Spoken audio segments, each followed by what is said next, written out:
অনেক দিন পর হঠাৎই মেজো বোনের বাড়িতে গেলাম, খুবই গুরুত্বপূর্ণ একটা কাজে। হঠাৎই যেতে হলো, বিকালবেলা চলে গেছে, অলরেডি রাত হয়ে গেছে। তো এখন আমি বাসায় ফিরবো।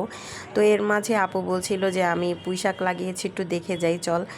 ও মাছ ছাদে গিয়ে দেখি এ কী অবস্থা, মানে থোকায় থোকায় হয়ে আছে পুরা মালার মতো, আর এত বড় বড় পাতা পুঁইশাকের, মনে হচ্ছে পান পাতা। মাশাল্লাহ দিলে আমি তো দেখে চোখই ফিরাতে পারছি না। আল্লাহ যেন ওর হাতে বরকত ঢেলে দিছে। প্রত্যেক বছরই আপু এই পুঁইশাক গাছ লাগিয়ে থাকে, নিজে খায় না কিন্তু কি করে আমাদের জন্য পাঠিয়ে দেয় বা আশেপাশে মানুষকে দেয় এবং বিক্রিও করে, যারা কিনা কিনে খেতে চায় বিক্রিও করে। এগুলো কিন্তু খুবই চড়া দামে বিক্রি হয়।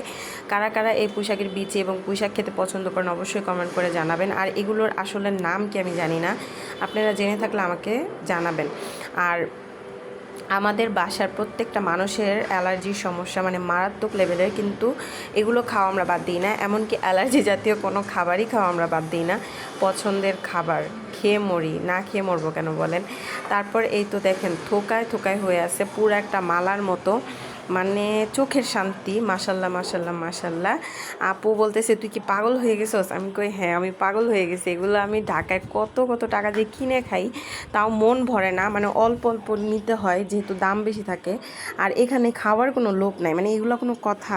তারপরে আপু বললো যে ঠিক আছে তুই নিয়ে যা, একদম যত খুশি তত তুই নিয়ে যা, কিন্তু অত তো আর নেওয়া যায় না, যতটুকু দরকার ততটুকুই নিব, কারণ ফেলে দিয়ে তো আর লাভ নাই। একটা মালার মতো আপু আমার ব্যাগে ভরে দিল, আমিও নিয়ে রাতের বেলায় চলে আসলাম। এই যে সকালবেলা উঠেই বের করলাম রান্না করার জন্য, দিয়ে ভাজি করব।